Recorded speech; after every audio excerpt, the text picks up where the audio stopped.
Okay, I'm Joan Plune. I'm at this point not active in any Occupy. I belong to the Granny Peace Brigade. After Zuccotti went belly up, I think basically we went back into, well, we were there all the time. We kept doing our peace work while Zuccotti was going on.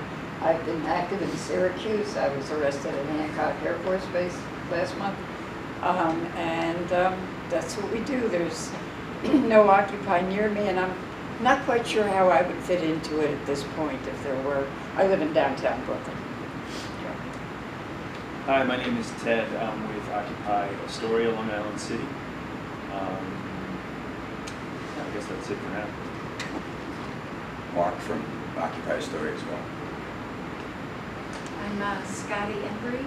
I just retired, so during Occupy, I was working on, 7 to 9 job. But I've been active in the past, more in the role of getting groups together around labor or community issues, particularly health and safety. My name is Michael Krasner. I teach political science at Queens College. I'm a long-distance commuter from Vermont, where I work with the Progressive Party and have a long-time interest in grassroots democracy.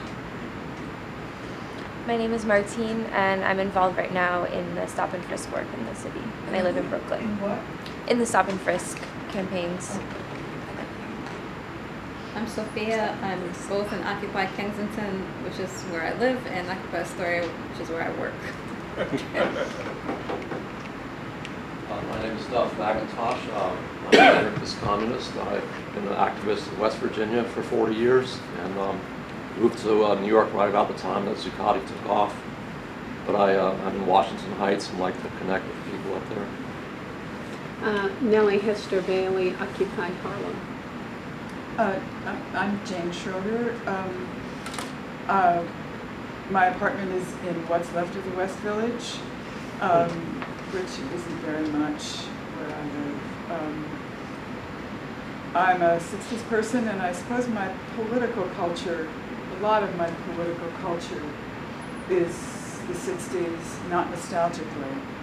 Not at all nostalgic. And I never did get involved with Occupy, but I'm very curious about it, especially about participatory decision-making processes, which I've had experience with prior to Occupy, and frankly, I never want to go to another meeting that isn't facilitated. Because it's just too much fun. See, I told you I was a 60s person.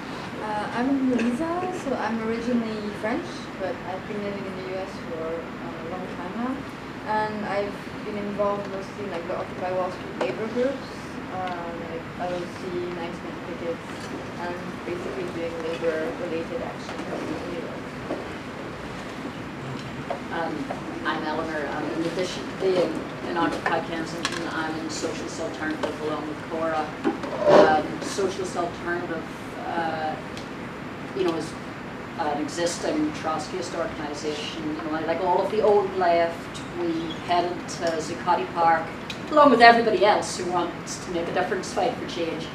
And I've found it interesting, when a large movement like that takes off, of course, these small, hardcore, self-educated left groups head in to try and make an impact within what suddenly was a large milieu that there wasn't, we couldn't make a big impact in, and that was fantastic. It was wonderful. It's what I've been waiting for 20 years, for the movement to be large enough not to notice us. It was great. Totally in contradiction to being like 18 put on every youth committee in sight because I was the only person who turned up to union meetings who was under 35.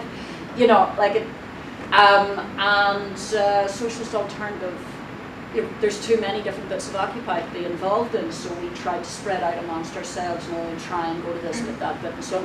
And as it turns out, the two bits of Occupy in New York City that we have become deeply involved in or been involved in over a long period of time are Occupy Astoria and Occupy Kensington. That is where these local occupies is where we found real practical on the ground work going on that we felt was really of use in doing something. You know, and in different, we were national, we had different experiences in other cities, not in Minneapolis. Occupy Homes is where the Occupy movement really found, like stopping the reclamation of homes is where it's really spearheaded in Minneapolis. And that's an interesting thing for us. The reason I'm going on about us is actually because I want to get the point to have a national perspective as well about like how Occupy in different cities has found different places to keep going, where is the sharp end of the work that we can be focused on. And it is interesting just to look outside the city as well.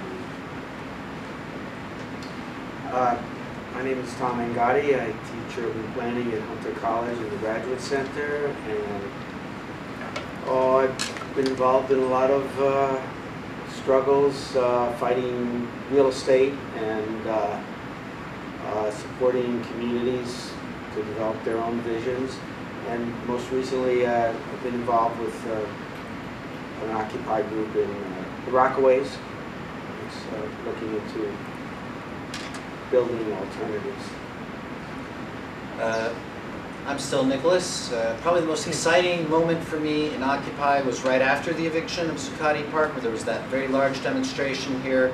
20,000 people were out on the streets, and you know, since the 80s I'd been getting older together with the movement that I was constantly a part of. So it was very exciting to suddenly see that almost everybody, or most of the people, were younger than me, much younger than me, and in their 20s and teens. And you know, that was just a beautiful moment. And I am excited. You know, I think it is the beginning of something, but it's going to take 10, 20 years. So you know, don't expect it tomorrow. Optimist. Yeah, I know.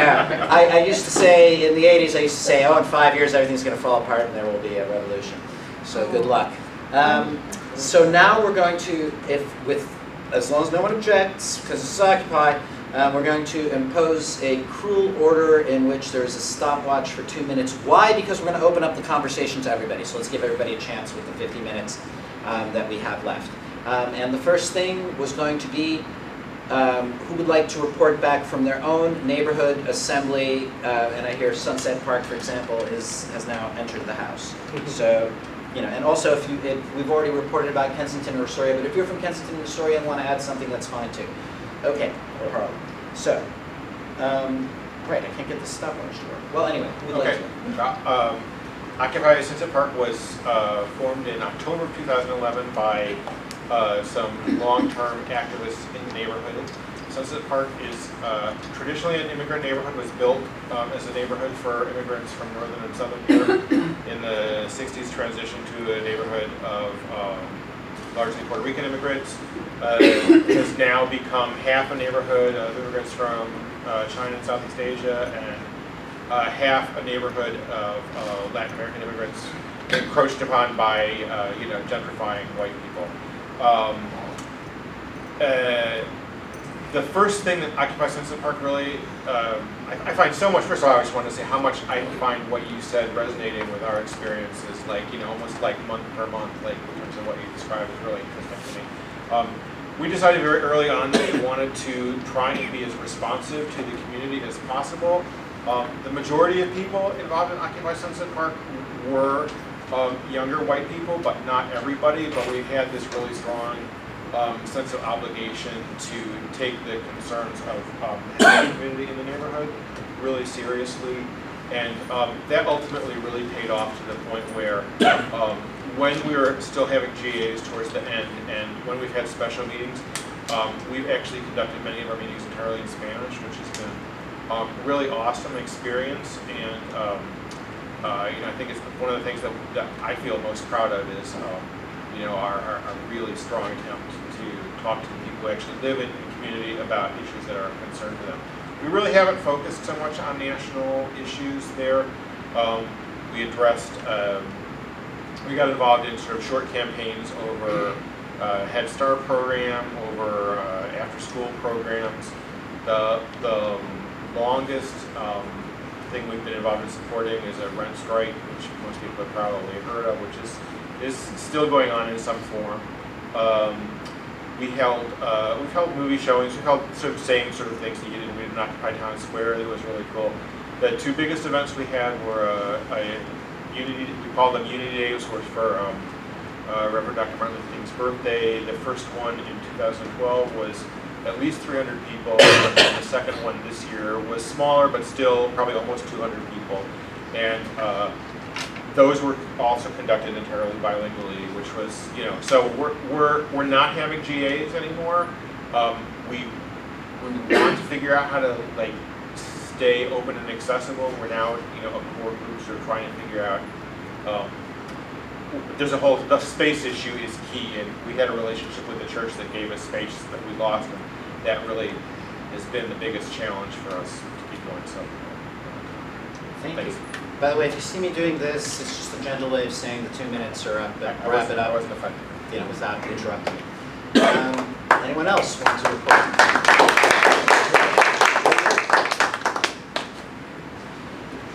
Would anyone else like to report from a neighborhood occupied? Okay, so we've had 4. Kensington, Harlem, Astoria, and Sunset Park.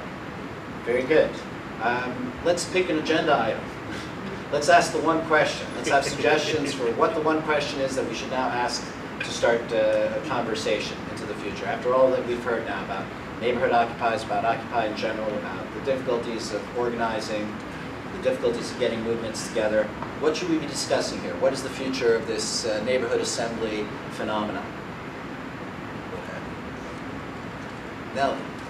Well, certainly the media has had its burial service for the Occupy movement. There doesn't seem to be any question about that, although they were hesitant but quick to admit that the American conversation would never be the same in terms of the Occupy movement and its impact on the national discussion. So that's one thing.